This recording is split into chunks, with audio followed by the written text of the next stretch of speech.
Hi guys, it's Victor Young again. Today we've got an exclusive interview with Luke Plowden. So you guys may know of him, especially if you're here in Thailand. He has been a prominent fixture in Thai entertainment. He first came to Thailand as a model, and then he transitioned to becoming an actor. You'll see him actually in many of these things I'm just going to show on the screen right now. Many of these titles, movies, lakons, which are pretty much soap operas, etc. We had the opportunity to have him in the studio to interview him and learn a little bit more about him, his background, and what makes him Luke. So please stay tuned. We're going to learn just a little bit more in just a few moments here. This is a good question. So in relationships that you've been in, have you been the one that has had to be saved, or have you been the savior? In the past, for sure, I've been probably both. Okay. When two people come together when they're ready for like a marriage level commitment, in my opinion, it's the likelihood of success defined as like offspring, not divorce. Marriage is debatable, I think. But like offspring, maybe even, staying together until death. That would sort of be the success if you're against having kids for financial or whatever reason. Right. The likelihood of success improves when both people come together as one, not a half, but a whole. And so you double the power.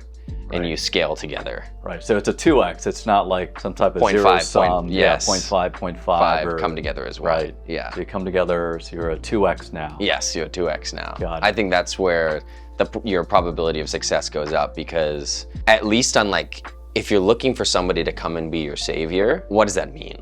Like, it means you're probably looking for someone else to fill that emotional side of you. Mm-hmm. Someone else to come in and fill that heart for you. Right. There's nothing wrong with that. That's a reason why a lot of people get into relationships, and then you can build from there. You can go from 0.5 to 1 to 2. That's definitely possible. Yeah. But it's harder. It's harder for one person to fill the heart of somebody else. Right. Especially if two people are coming together and they're both looking for that in somebody else. So now, what happens when that happens? What do you typically see? Have you ever been in a situation like that? Well, I guess if we go back to the beginning, I feel like I've been lucky from like the parents' side, from like that sort of side, to know how to appreciate and to love myself, to not have to feel validated from others in order to feel confident and okay with existing. And I think that's really lucky. I was very, very lucky to have that. So I think I have been the savior for other people who want to come in. Now, have I needed that from other people? Yes. Yeah. I think at times, but not in a way that, if we look at it percentage-wise, like maybe I was looking for 30% of it from somebody else, not like 100, if I had to break it down. And what were you needing them to save you? Probably warmth. Warmth? Yeah, because so what does that mean? Okay, so warmth. If we look at a previous relationship, okay, let's talk about love languages. Right. Definitely one of my love languages is physical touch, for sure, that I know. Words of affirmation, quality time, these sorts of things are probably like my kind of love languages. Okay. And I feel like in the previous relationship, I wasn't getting maybe 2 out of 3 of those or something like that. So which 2 out of 3 were you not getting? Definitely not as much physical touch as I would have liked. And oh, wow. Yeah. And what is that like, to date someone who is not literally giving you much physical affection or touch? What is that like? Like walk me through. Give me an example. Maybe didn't want to hug as much as I would like to. Okay. Even if you approach them to hug, they're like, yes. Got it. So you hug me, but I don't proactively hug you. Right. Like snuggle time, that sort of thing. I like to snuggle, and then maybe the other person wouldn't be very, very into that. And that's a really interesting reflection, because she's not wrong. Yeah. She wouldn't be wrong that's just not her love language.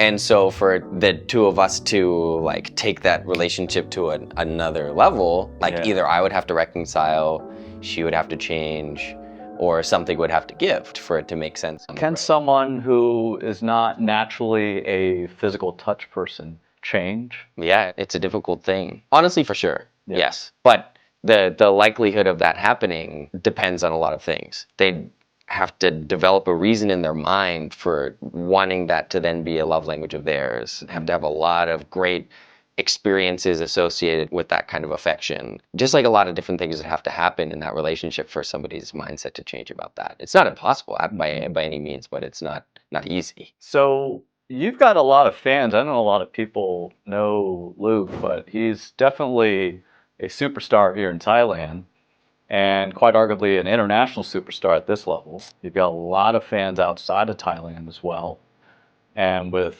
many more streaming in every day. You know, you've got, whether they're guys or girls out there, right? A lot of people love you. What would you say for someone sitting at home right now, thinking about, you know, if I see Luke out there one day, they want to know, how do they have to look? What kind of personality do they have to have? You've talked about physical touch right now. I think we have an idea of your 3 love languages that you love most. What attracts you to someone? Purpose. Purpose. Yeah. One of the first questions that I'd like to ask people in general is like, what do you want? Yeah. Like in this life? If you can answer that real quick, Yeah. whoa, that's interesting. Does it matter how that's they answer interesting. it? Like if they say, I'm here to procreate and help help further the human race. Of course it matters. And the people who have a well-defined purpose, that's really interesting. When we're talking about who wants to like attract me, that would be pretty interesting. If somebody came to me and they're like, I want a litter of children, I'd be like, And you're the person to make that happen. right. Yeah. So I'm attracted to people who want to help be somebody more, like help society, Okay. the world develop in an ethical way. Okay. That means I'm interested in people who care about world politics, business, have really well-defined interests about different topics. So purpose and intelligence. Okay. Yeah, that definitely attracts me to people. Not really as much about looks, I would say, for sure, about me. I don't think that I could fall in love at first sight at all. It's definitely has to be love at first conversation. Well, that's a great segue. So now you're having a conversation. Let's pretend you're with someone at dinner. What is an absolute red flag?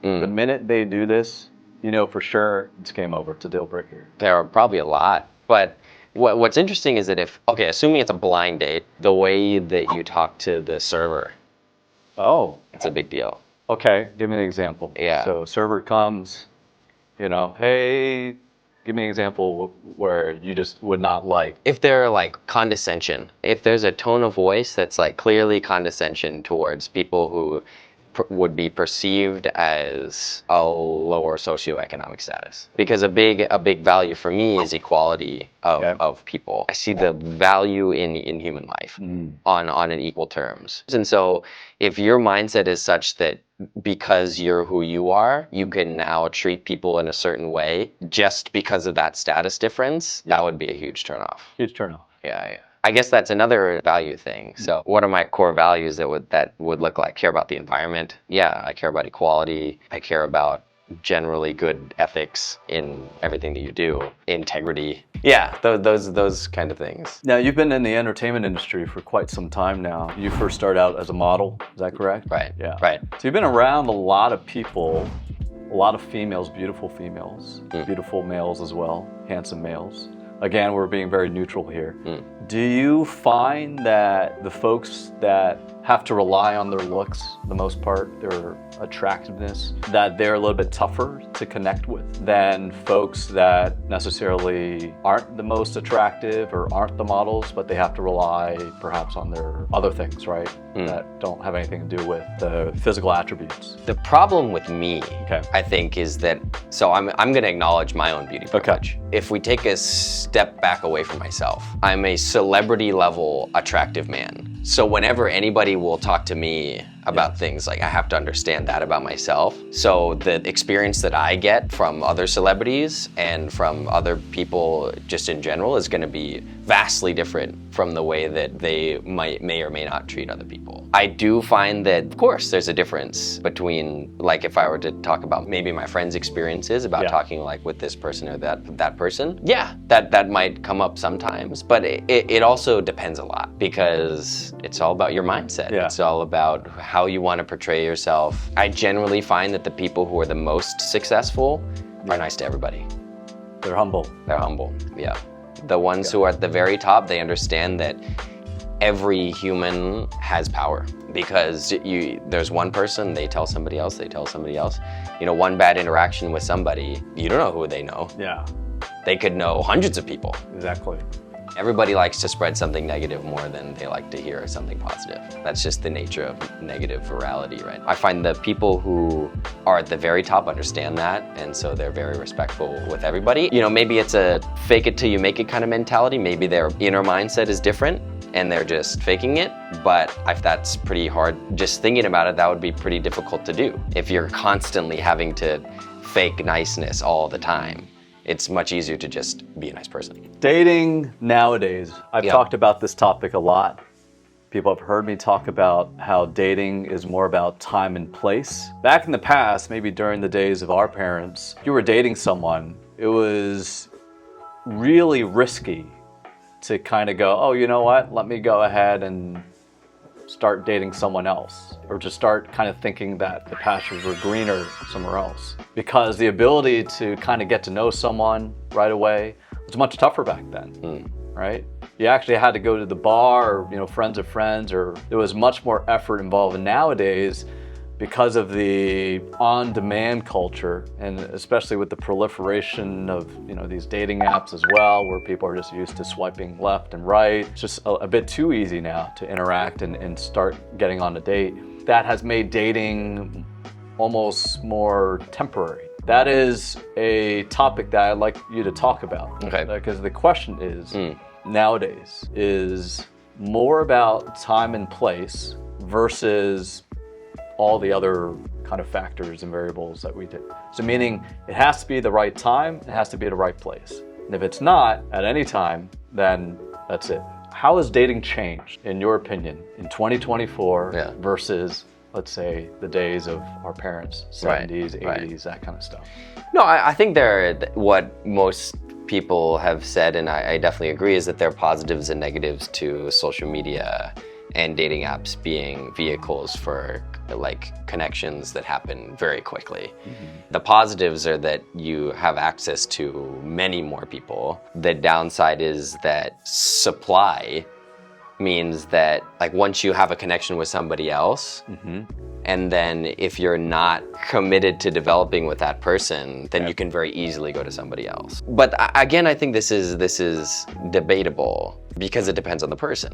It depends on, like, once two people meet up from a social media site or from a dating site, do they like really click? If they really click, then it goes forward. That can be a really big positive, because if you think about back in time, like, people might have been like, okay, two people meet at a bar, don't really know anything about each other. You go on a first date, second date, third date, before people start to open up about different stuff. Now you've started this thing that you've invested time, money, resources, energy into, that then ultimately ends up going nowhere before you really get to the deal breakers of stuff. Whereas IG, you can actually look at somebody's profile and be like, okay, like, this person, I kind of have a good idea of what this person is about. Now, the IG is debatable again about whether or not it's like authentic and how much is real and how much is like chasing likes and this. But the vast majority of people aren't like influencers, people trying to make money on social media. A lot of it is like personal diaries. Like, this is who I am, this is what I do, this is where I go, this is who I associate with, that sort of thing. And in that sense, it's like pretty valuable. You're like, okay, I can, based on my internal checklist of like what's interesting for me, like, go and be like, yes, no, okay.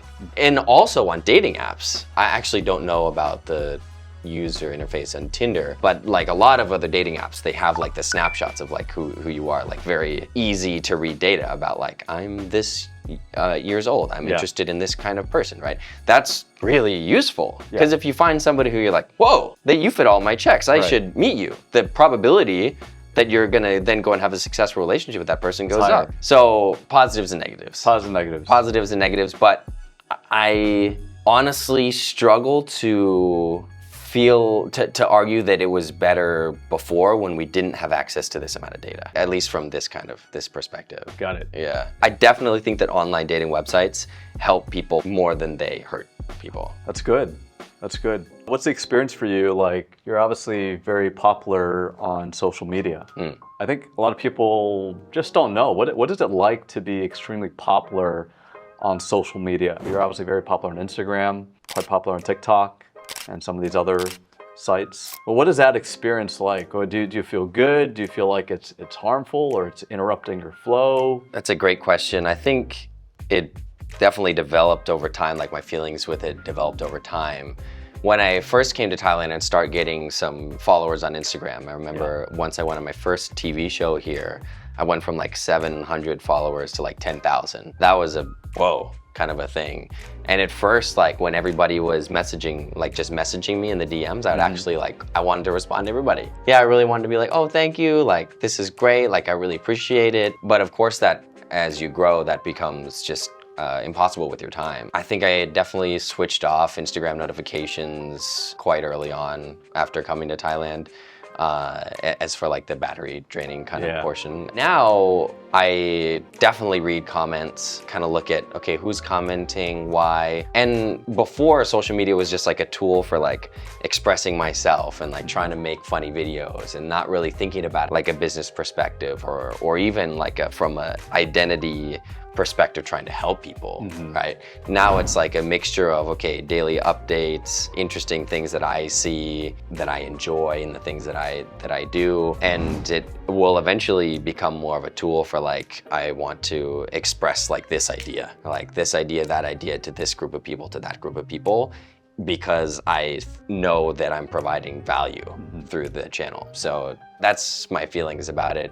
It used to be like, whoa, really exciting, like, oh my gosh, all these people like liking my photos, interacting. And now it's like, you look at it like a tool. Like, I'm really thankful that all these people are really interested in my life. How do we use that to do good? How do we use that to spread my messaging, spread the values that I want? Some people might be really easy to ask for help in business, but then really struggle to ask for help about personal issues. Think you can do that on your own? Go ahead, you'll fail. That's not really the way to get to $100 million.